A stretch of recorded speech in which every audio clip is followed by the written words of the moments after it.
Hi అండి, అందరికీ నమస్కారం. అందరు బాగున్నారా? నా పేరు లక్ష్మి అండి. ఈరోజు నేను పెసరపప్పు పాయసం చేసి చూపిస్తానండి. ఇది కేరళ స్టైల్ అండి. ఎలా చేయాలో మీకు చూపిస్తాను రండి.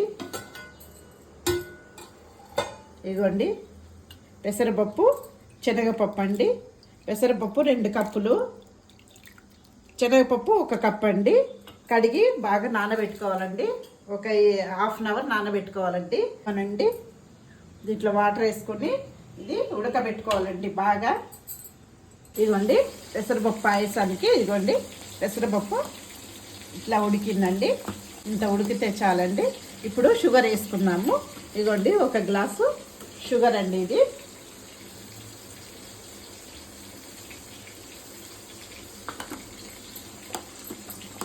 మనకి ఎంత షుగర్ ఎక్కువ తినే వాళ్ళైతే ఎక్కువ వేసుకోవచ్చండి, తక్కువగా తినే వాళ్ళైతే తక్కువ వేసుకోవచ్చండి.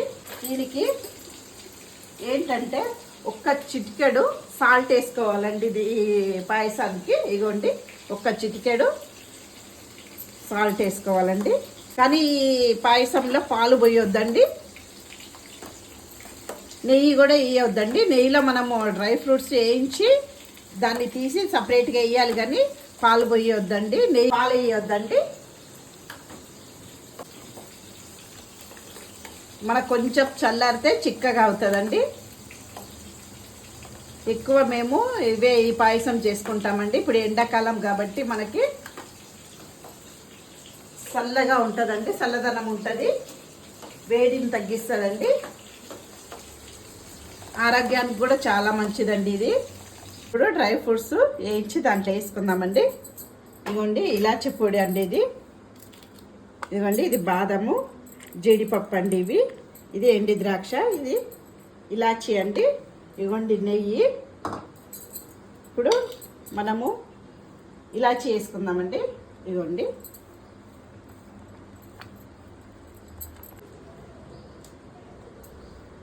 ఇదిగోండి డ్రై ఫ్రూట్స్ నెయ్యిలో వేయించుకుందామండి. బాదం, కాజు అండి. ఇదిగోండి ఇప్పుడు ఎండి ద్రాక్ష వేసుకుందాము.